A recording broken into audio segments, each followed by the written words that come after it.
Hey everybody, welcome back to the IAE. I'm your host, Law of the West. And today is kind of like a jambalaya of manufacturers. Over here we have like Argo, Consolidated Outland, GreyCat, and Kruger. So we got a little of everything here. And although there's a lot of manufacturers, there's not a lot of ships. And among the ships that they have, most of them are kind of variants. So yeah, look at this. We even have only one extra hull that's open right now. Let's see what's on downstairs. Let's see. We got the Pioneer. A lot of changes going to the Pioneer. Let's see if I can remember what they are. GreyCat. Okay, interesting. All right, let's do this.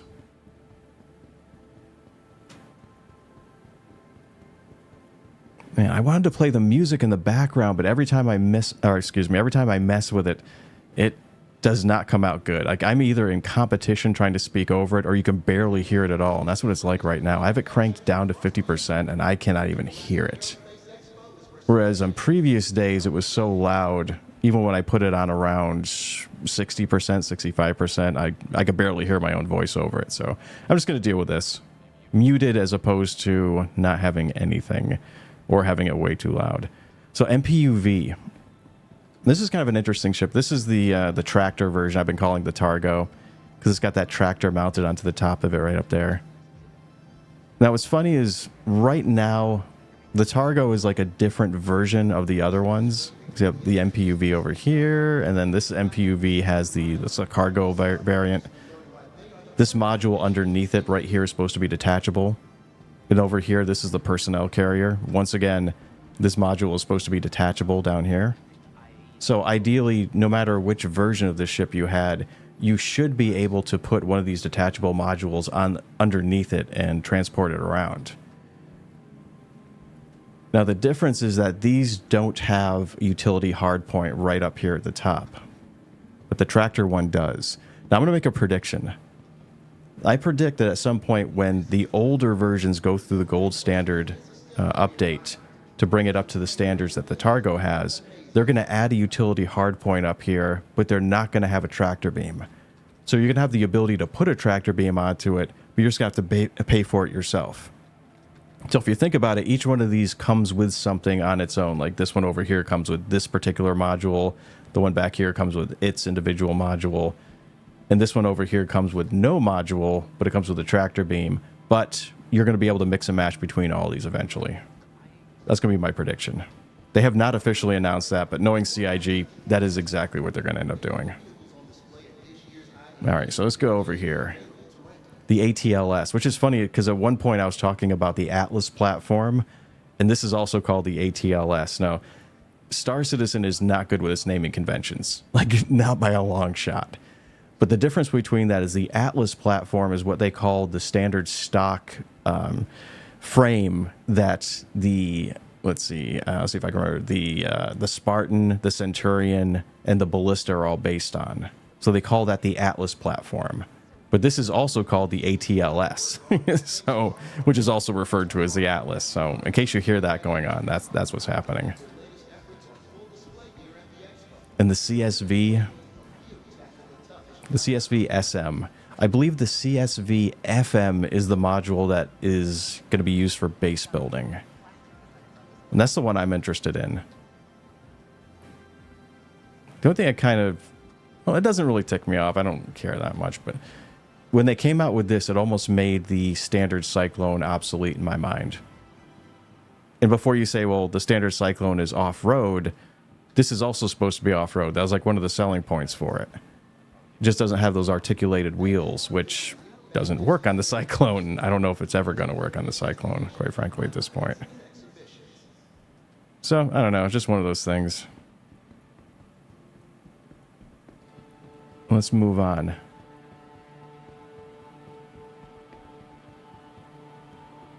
So it was either the RAFT or it was this ship over here.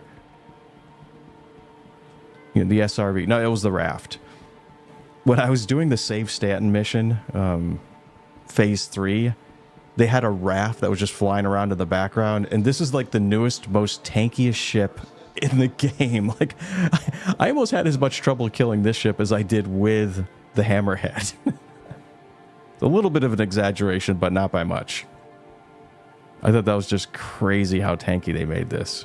It's not like that when you're flying it, by the way. It's only when you're fighting against one. NPC versions of this ship are just almost invulnerable. It's so weird. I haven't been in that ship in a while, so maybe I'll go inside and tour it depending on how much time we have left over. Just for the heck of it. In this one, I'm going to make sure I'm SRV. I want to make sure I'm using the right terminology for it, because so many of their ships, like Argo ships, are named so extraordinarily close to one another. This is one of those I ended up liking it a lot more than I thought I would. See, where's the little cargo area? Let's see if I can find that.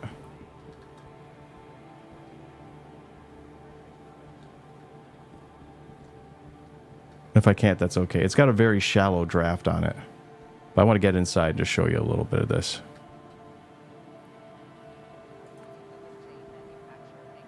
There we go. I mean, rooms like this are spot on when it came to the concept artwork. But there's little things that they did to this that, you know, didn't translate over from the artwork that I'm really glad that they did. Like it has like its own little suit locker. It's got its own little bathroom shower area. There's a suit locker right over here. Little weapons rack, because everything's got a weapons rack. I like the way this room was set up, because essentially you can close it off. And theoretically, you can lock it too. So when people are coming aboard, they could have access to go to the back of well, yeah, let's call it a hab area, and not be able to have access to where you are, which is going to make it a lot more secure when you're picking people up. I don't necessarily mean against pirates, because there's going to be hacking gameplay and issues like that, but your just general randos aren't going to be able to bust in and shoot you in the back of the head. So I do like that. And of course, components on this side, components on that side.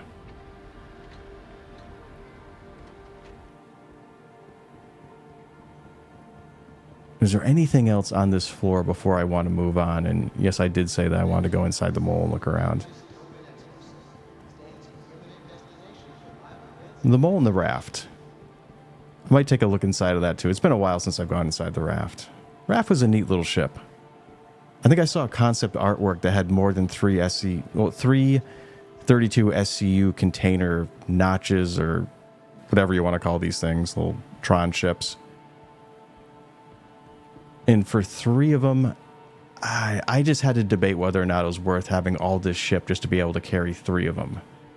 I think that's, you know, little decisions like that are behind why they went to the, it was the C1, and they changed it so it couldn't carry 3 32 SU size boxes anymore. Like, they specifically changed the grid so it wouldn't allow that anymore, because it was on competition with this entire ship as far as transportabilities goes. It's just so weird. Like, I just, in my head, if it could carry 4 32 SU size boxes, it would be completely worth it to me. Then you just take one away and then suddenly it's not. That's just my opinion, though. Take it for what it's worth. Okay, so the Mustang series and the Nomad. There's a lot to talk about with these ships. And particularly the Delta. Now, it's kind of interesting that I came across this one first, because the Delta is very tied in with the armor system. And let's see if I can show off what it is I'm talking about. And that's the Ascension armor I'm wearing right now, in case anybody's curious. Did they get rid of them? So I know it has like that alligator texture now. Now, at one point, it had these little triangles all over it, these raised triangles. And that was supposed to be representative of armor. Now, this ship is a civilian fighter. I want to call it a light fighter, but call it what it is. And it harkened back to the days when Chris Smith was given the impossible task of having to come up with armor. And Chris Roberts was very vehemently... he put his foot down and he said, absolutely, I want to have a different look for every ship that has different armor. And that ended up just being an insane task to work on. And the main reason is the easy fix for it would just be give it a different texture map. Because you think about it, there's unarmored ships, because there are ships right now in the game that don't have any armor. There's light armor, medium armor, and heavy armor. And you have to have a different representation for every one of those, and we have over 200 ships in the game and counting. Which means, you know, if you need to do like 4 different texture maps to represent that, it's a lot of work still, but it's doable. But you can't do that because we have the customization options, and we already have skins and different liveries that are put into the game. So you absolutely cannot use that as an option. So which means that you have to change the architecture of the ship. You need to add to it. You need to add physically to the model of the ship to represent different kinds of armor. And when they are doing experiments on that, hold on a second, let me change. There we go. And when they're doing experiments with that, they found that you're just changing the look of the ship. And a lot of times people put a lot of, well, not a lot of times, the artists do put a lot of work into a lot of these ships that they build. And some of them look extremely good without having to stick stuff on top of this. And once you get to the point where you're trying to create heavy armor, every ship is going to look like a terrapin, you know? So every experiment they did kind of failed. There was no real conclusion coming up with how they could do that. And one of the fallbacks from that was just these, one of the things that they experimented with was just putting these triangle-like textures on the outside of the ship, which are, it's okay, but imagine putting that on every single ship in the game. Like, God. You know how people freak out how much Star Citizen uses beams for things? Imagine if they just put triangles on everything. How much flack they'd get on Reddit for that. And that whole texture that used to be on this was one of those, it was a fallback from those days. Okay, this has got to be the Alpha over here. Yeah, it's the Alpha. One of the perennial starter ships. Let's go back in here so we can see it more. Now, ideally, if you want to get into the game for the cheapest amount of, or for the least amount of, no way I can say that without sounding derogatory. For the least amount of cost that you can go for either this ship or the Aurora MR. And ideally, I would choose this ship if I'm going to be, you know, I mean, when it comes right down to it. Because honestly, so recently I did a Zero to Hero playthrough using every one of the starter ships. The only one I haven't used is the Intrepid so far, just because it's so new. And when I did my playthrough of the Mustang, I noticed how quickly you could get down from atmosphere and back out again when you're going to a landing zone, which you're going to be doing a lot of. So this is what I would consider a performance ship. And the Aurora is something I'd consider to be more of a utility ship. And honestly, when you're starting out of the game, I'd really go for performance. It's just more fun. You can carry the same amount of cargo. It's got bigger weapons than the Aurora does. You lose the internal space, but in all honesty, it doesn't really do you any good. Like, I don't think you lose anything from it. The only option you lose is the bed, and the bed is like the least important thing, honestly, when it comes down to like a starter ship.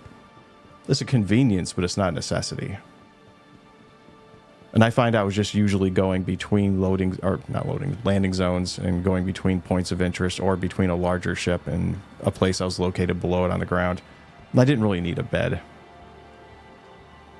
Now the Beta is something I do want to get inside of because I haven't been inside this ship in forever. Let's see if I can remember this little trip. Well, first of all, let's take a look on the outside because it's going to help me with what I'm going to talk about. So there's literally nothing right here in this spot. Nothing back here. That could be a ramp. And I'm going to prove that when I go inside. Like, there's no reason they couldn't turn that into a ramp. So let's get in here. I have to make sure when I exit to the rear of the ship and not just exit the ship again. So I think I'll do that through the scroll wheel here. Where is it? Where's the exit prompt? Excuse me. There it is. Okay, exit to rear. That makes it easy. And for me, this is just a large amount of just unused space right here. They could really do a lot with this. So this is the HAB section. So this ship essentially is in competition with the Rambler. Can I not go forward? What's going on there? There we go. That was weird. It's got a bed. It's got a generous sized kitchen area over here if you look at it. I'd be surprised if they don't go back and put some little cabinet space underneath it at some point. So this is what I was looking at, this back wall right here. That's what I was showing you before. And although this has a fire extinguisher on it, excuse me, you can put that fire extinguisher anywhere. like quite literally anywhere. So it's got a little bathroom over here, and you could put a back ramp onto it. That's the only complaint I have about this ship, because it essentially is just a, it's a little bit of weird invisible collision right there, but this is essentially is just a mobile apartment. And the way you get out of it, and this is why it kind of bugs me a little bit, is you have to sit in the pilot seat like that, and then make sure you choose the right exit to get out. And that should be over here. This is, I don't want to just go into the back of the ship again. Let's just hold Y and see if which way it sends me. Yeah, okay. I wasn't getting the prompting, and I wasn't going to sit here all day looking for it. So, interesting. I mean, and the difference between this and the Rambler, if you're kind of like really getting into it, it's the exact same difference between the Mustang Alpha and the Aurora. It's performance versus utility. I think the Rambler has a much bigger hab section, and they get more out of the interior space, but this has better performance. It flies better. It's got better weapons. It's like a lot faster. It's more maneuverable. Just more fun to fly. And of course, we got the Gamma. I'm a little surprised they didn't show the Omega, because the Omega is like a specialty version of this exact ship. And the only difference between it and the Gamma was that the Omega was supposed to have a fuel scoop, but that was a long time ago, and they've changed their ideas about what fuel scooping is and what ships can use it and all that kind of good stuff a long time ago. So I don't even know if that's still going to be a thing. But it does have a killer paint job. And this is the racing variant. And the reason why this couldn't have a ramp in the back is because they put another engine back there. See, that's what's kind of funny about that ship over there, because this variant has an engine in the back. The standard, the Alpha has a cargo hold in the back, but this one has nothing back there. There's nothing preventing them from putting a little ramp back there and easy access into the ship. And then, of course, we got the Nomad. This is a high-end starter ship. And the HoverQuad. Good old HoverQuad. You got such a bad rap during that whole Christmas when they released you. Oh, God. I feel so bad for you. I feel bad for the people who built this, because they did a good job building it. It actually looks really good. It's supposed to be more of one of the more stable HoverQuads that they put out. And what's funny is this is the first one that came out without a shield, and this was back before they announced it, that like the shields were being taken away from everything but the, well, not from everything, from every one of the grav levs but the Force. They should have mentioned that when they put this out with no shields. I think it would have a lot less hatred for it from people. Then everyone, of course, because they gave everybody a JPEG to look at, like an image of the ship. Everyone thought they were going to get a free one, and when they didn't, they just pulled out the pitchforks and the torches. And that poor little HoverQuad got caught in the middle. Okay, let's see which side this is the way to get into it. It's a really quick walkthrough, so.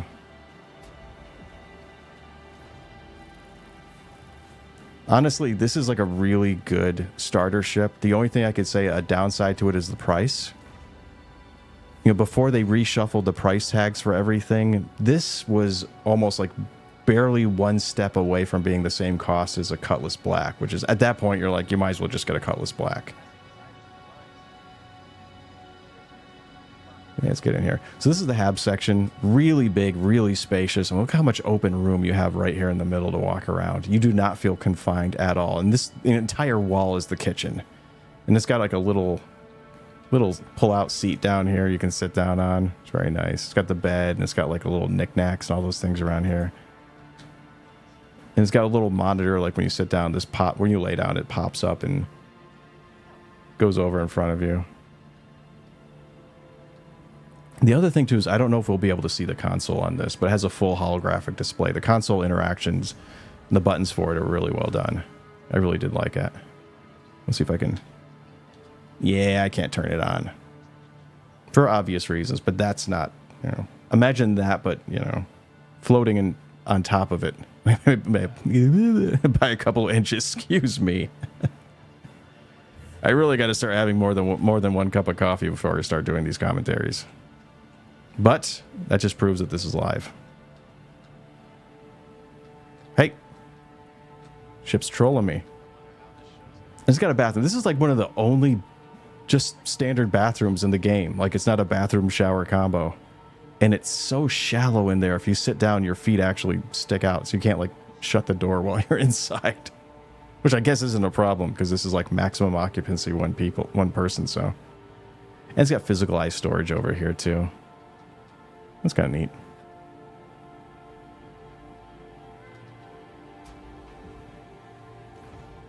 But the biggest claim to fame that it has is that flatbed truck for carrying cargo. It also has the best vehicle storage capabilities amongst any of these starter ships. I mean, this is kind of... It's a bit much. You can do a lot with that, trust me. My advice would actually be, if you wanted to get a ship like this and you didn't want to pay the money for it, would be to get something like the Alpha, and then earn the money in-game to buy something like the Nomad in-game, and then start using it as soon as you can, because that would only be like 1.5, 2 very short gameplay sessions for you to be able to do that. Well, not very short. It'd be a couple hours.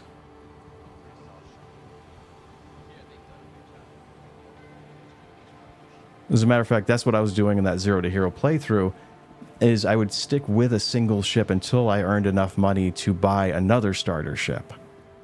And that was the general thing, is after a couple hours, I would usually either have, like, by the end of a couple hour session, I would have enough to buy another kind of inexpensive starter ship, or I'd have enough to buy it by midterm during the second session. So that'd be like, I'd say like around 2 to 4 hours, depending on what kind of missions you're doing and how successful you are doing them.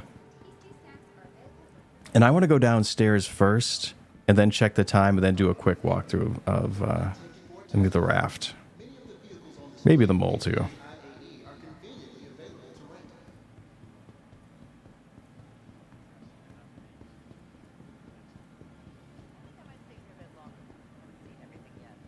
I usually tell how long it's been by chugging some food before I start one of these, and then see how hungry I get.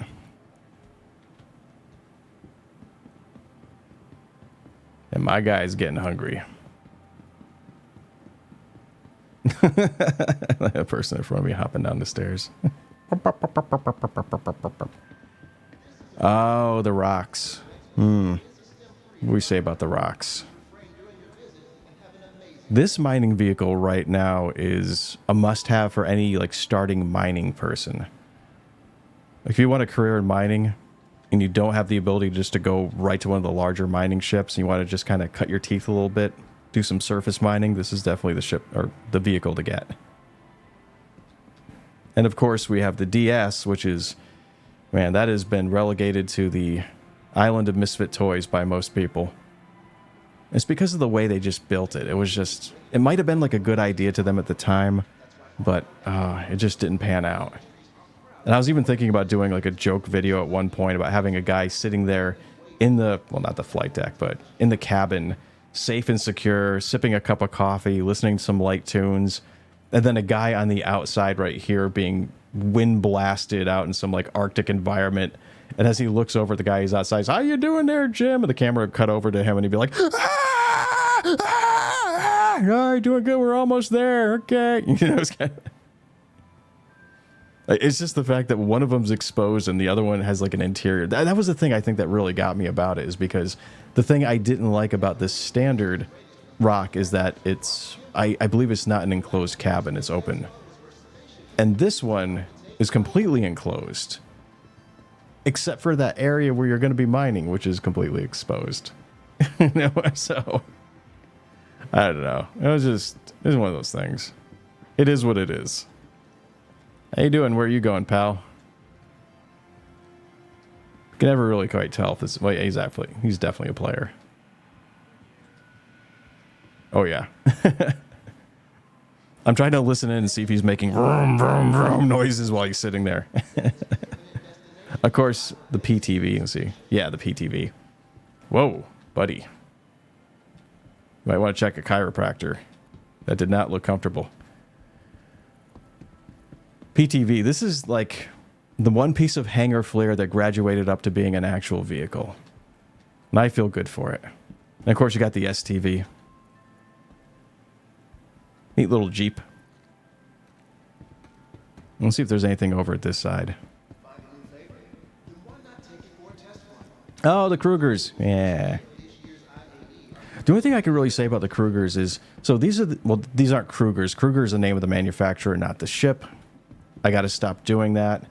This is the Archimedes. The other one's the Merlin. Take a look over here. Yeah, it's the Merlin. Merlin was supposed to be more the combat version because it has a size 2 gun than 2 size 1s. Okay, I'm going to completely backpedal on that because I'm going to say that incorrectly. But the middle gun that's right there is a size larger than these guns over here. So it's supposed to have more penetration. And I believe the one that was in here was a ballistics. And the Archimedes is kind of like a racing / high-end version of the Merlin. Of course, it has like the 4 guns, 2 on each wing. Looks a little sleeker, a little better default paint job. Well, it doesn't look sleeker, it's the exact same model, but for some reason the light just seems to catch it a little better. And the only thing I can really say about Kruger is I love the idea that there's a third-party developer, and let's get a little better view of this before I go on my little tirade here. There we go. Get a better view of these vehicles. But I love the idea of a developer that's creating peripherals for other ships, meaning something that could attach to them. And I hope they continue on with this because now that docking collars have been kind of, well, for the most part finalized, like they're in the game, they're on most ships, and they come in different sizes, something like Kruger could actually take this idea that they have with these ships and expand upon it and start creating a series of like smaller, and I don't want to say snub fighters, but snub ships that could just connect to those docking collars that have a whole series of different kinds of functions. And one of them could be like something like the Fury, which would just connect to the side of the ship, wouldn't have any quantum capabilities, minimum capabilities in other areas, but you'd be able to get into it and use it like it was a turret and be able to detach from the ship and fly around.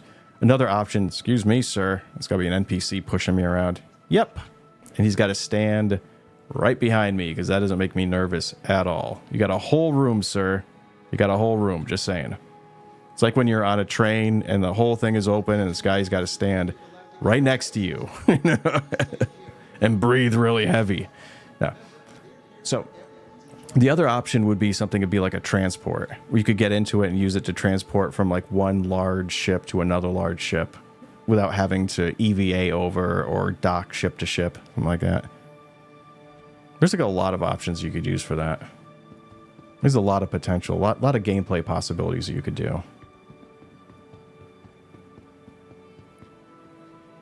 Okay, those ones are for free. If you want to hear any more CIG, contact me. Because if you're good at what you do, never give it away for free. That's the first rule. The Pioneer, okay. So, if I'm getting this correctly, they just put out something about the Pioneer.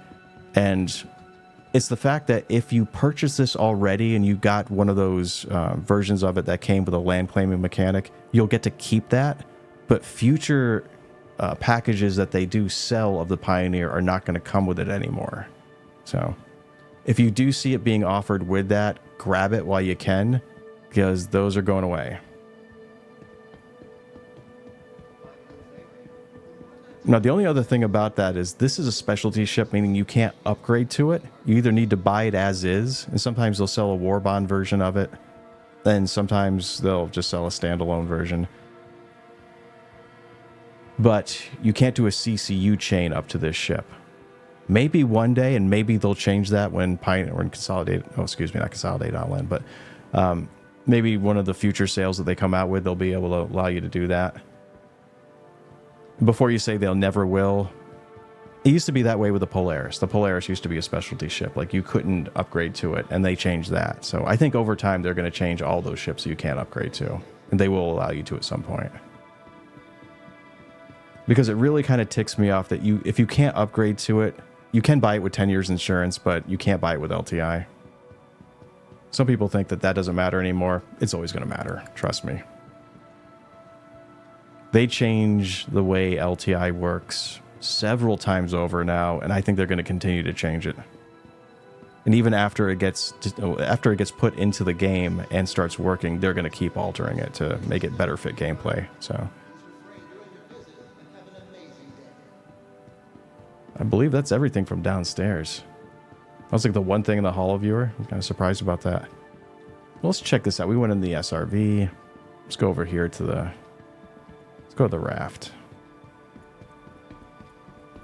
It's been so long. I don't even remember how to get in this thing.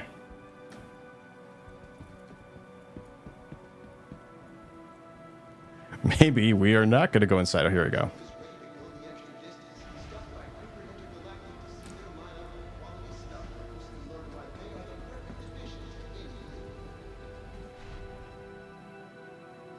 Ooh, 89. Once you start getting thirsty, your thirst just drops like a rock.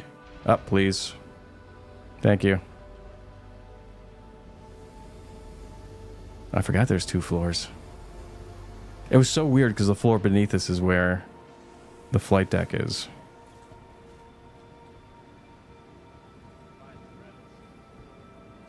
I guess it's pretty much the way I remember. Argo interiors are pretty cut and paste. I like them, but they're still very... I don't want to say derivative of each other because that's kind of derogatory sounding. I mean, when it comes down to it, every manufacturer's ship's interior looks very similar to each other, so... Not exactly a new thing. But these look particularly like each other. Like, if I just woke up here, I wouldn't know which ship I'm in. I'd know I'm in an Argo ship, but I wouldn't know which one. Coming up? There you go. You're coming up. I'm going to make sure I use the mouse wheel this time. Hey, take your time, man. Jeez. Okay, lower deck.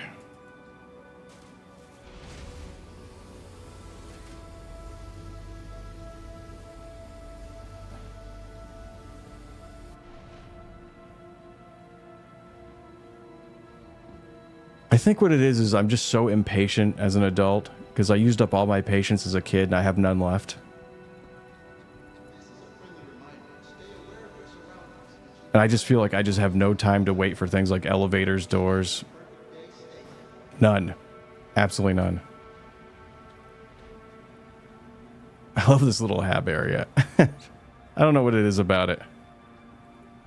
Although I detest the idea of having my sleeping quarters in or around a kitchen. Because I had an apartment at one point when I was really young that was right adjacent. Like, my bedroom was adjacent to the kitchen. It was like the noisiest room in the house. And it was always noisy. I was so happy to move out of that place. All right, let's get out of here.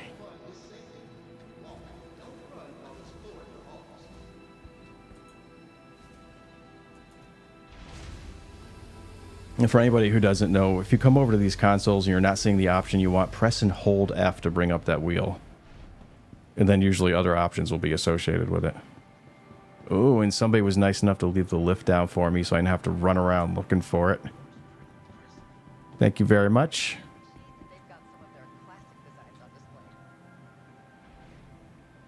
I believe this only goes up to 1 floor. Yeah.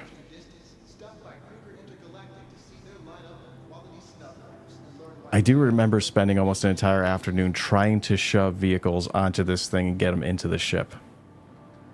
My God, that never really worked well. Also, the weird thing about this, if I remember correctly, the 2 mining arms on the left and the right side, or I don't think actually any of them have any kind of, they don't have any kind of environmental systems. They're just exposed.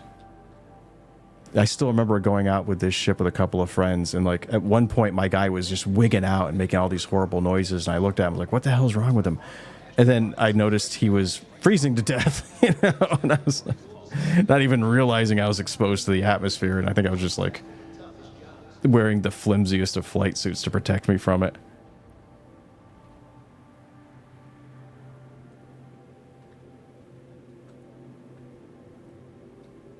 Something about this room, too. They just did a really good job with the color palettes. Where the blue and the orange play off each other. Same tones, same look. Really good view from the flight deck. The only thing I really disliked is the fact that the pilot can't operate any of the mining lasers. I really, really dislike that about this ship. So if you're going to be planning on using this solo, like I've had arguments back and forth with people about this as far as this as being a solo ship. And to me, I don't consider it to be one. Other people have just screamed up and down. They fly solo all the time. They don't have a problem. They don't know what I'm talking about. I found it to be so Hey, get off that. I just found it to be so tedious to continue. So, okay, I just went back down. This is the middle one. Yeah, so tedious to keep going back and forth between the pilot seat and the laser to work. And if you don't line it up when you're first learning how to line it up correctly, you'll be doing that a lot. Okay, let's get out of here. I believe that is about it. I'm going to go back to one of those little site maps to make sure I didn't forget something. I'm pretty sure we took a look at everything so far. Oh, these ladders. No means no ladder, okay? Take the hint. Okay, where's exit? Just elevator. Okay, well, it's only going one place, so it's not a lot of choices. It's in or out.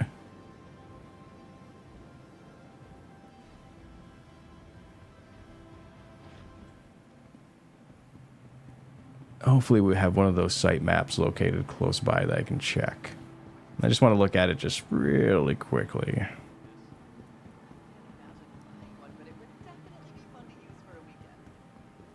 Hey, he avoided me. That's a first.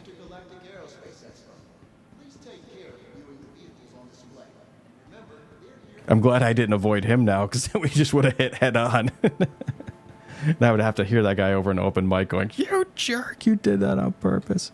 Okay, so yeah, the Pioneer was the only one in the holo viewer room. I saw the Merlins and GreyCats, and you saw everything in Hall 2. Well, I guess that's about it. That's it for today. Well, everybody, thank you for joining me once again for another day of the IAE. I've been your host, Law of the West. Have a good day, and take care.